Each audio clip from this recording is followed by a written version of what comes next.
Salam dəyərli müəllimlər. Bugün sizinlə mövzumuz uşaq yönümlü yanaşma, yəni uşaq yönümlü təhsil mövzusudur. Bəs gəlin görək uşaq yönümlü yanaşma deyəndə nə nəzərdə tutulur? Ümumiyyətlə uşaq yönümlü yanaşma bizim didaktik prinsiplərimizdən biri olan uşaq yönümlülüyə əsaslanır. Həmçinin təlimin təşkilinə dair pedaqoji tələblərimizdən diferensiallaşdırma və fərdiləşməni buna misal gətirə bilərik. Nəyə görə diferensiallaşdırma? Yəni, uşaq yönümlü təhsildə də çünki uşaqların fərdi xüsusiyyətləri nəzərə alınır, məşğələlər uşaqların maraqlarına, tələbatlarına uyğun şəkildə təşkil olunur, həmçinin uşaqların fiziki və əqli inkişaf səviyyələri izlənilir, uşaqların psixoloji durumları burada mütləq şəkildə nəzərə alınır. Uşaq yönümlü təhsil deyəndə, burada təlim-tərbiyə prosesini bilavasitə uşaqların meylinin, marağının, tələbatlarının ödənilməsinə, potensiallarının reallaşmasına və inkişafına yönəlməsi nəzərdə tutulur. Ənənəvi təhsil proqramı belə deyildi. Yəni, burada əsas olan uşaqların nə düşünməsi, uşaqların potensiallarının önə çıxarılması deyildi. Amma müasir təhsillərimiz, təhsil üsulumuz, kurikulumumuz uşaq yönümlü təhsillə əsaslanır.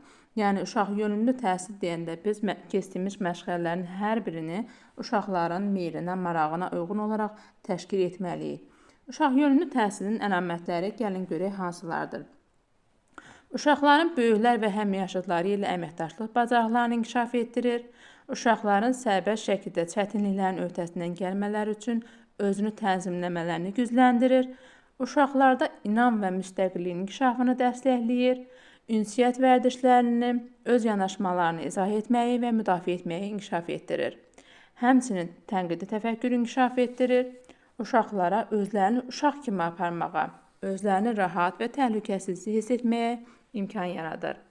Uşaqların maraq hissini, yenilikləri tədqiq etmək səylərini artırır, davranışın dərk edilmiş tənzimləmə bacarıqlarının inkişafına imkan yaradır. Həmçinin spontan oyunu əsas təlim təcrübəsi kimi saxlayır.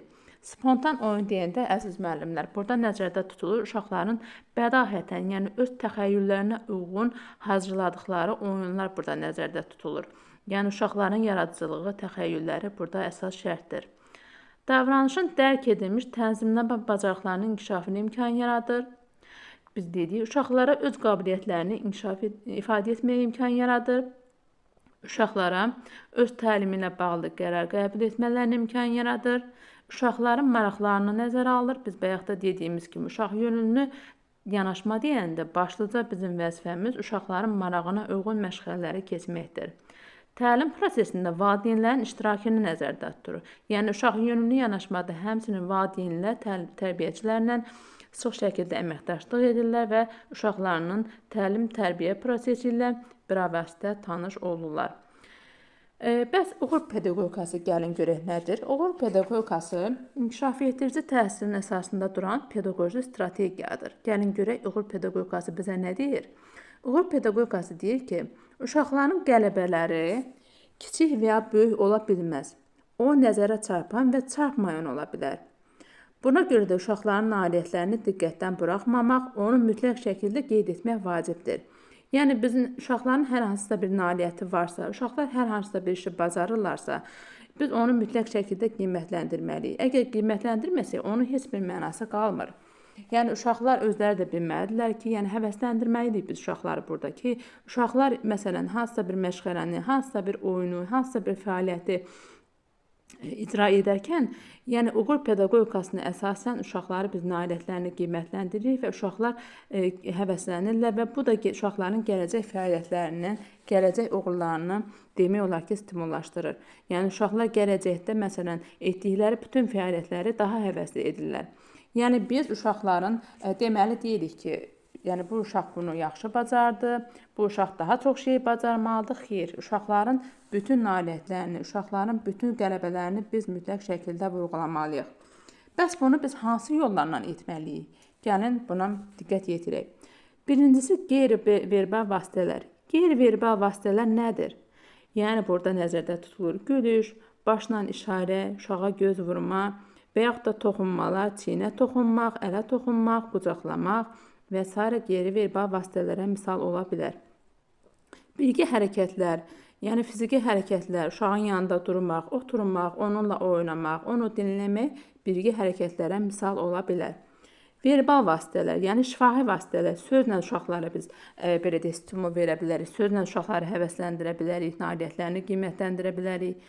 Bunlar hansı sözlər misal göstərə bilərik? Gözəldir, maraqlıdır, çox bəyəndim və yaxud da müxtəlif cümlələrlə mən sizinlə qürur duyuram.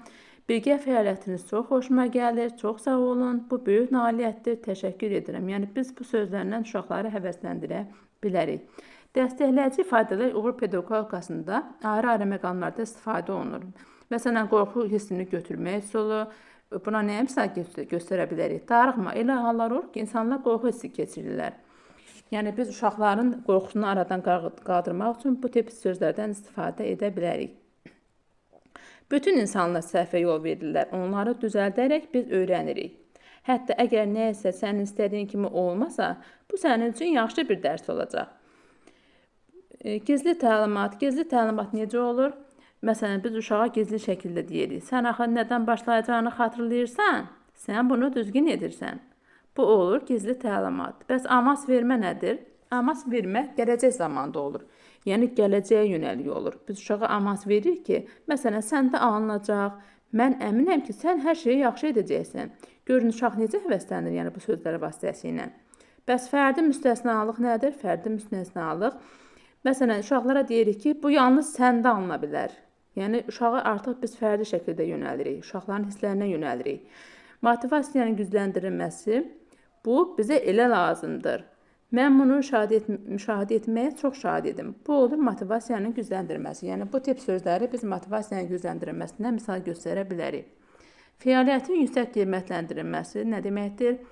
Məsələn, uşağa deyirik ki, bax, bu hissə mükəmməl yerinə yetirilib. Sənin fikirlərin mənə çox maraqlıdır. Bu da olur fəaliyyətin yüksək qiymətləndirilməsi. Yəni, uğur pedaqogikasının əsas məqsədi nə oldu?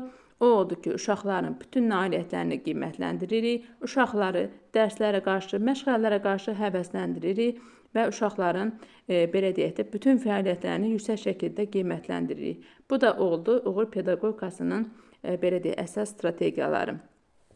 Bu oldu bizim uşaq yönümlü yanaşma mövzumuz. Uşaq yönümlü yanaşma dedik nədir? Uşaqların meylinin, marağının, tələbatlarının nəzərə alınması, məşğələlərin uşaqların inkişafına uyğun, əqli və fiziki inkişaflarına uyğun qurulması uşaq yönümlü təhsilin belə deyək, əsas əlamətləri oldu. Diqqətiniz üçün təşəkkür edirəm.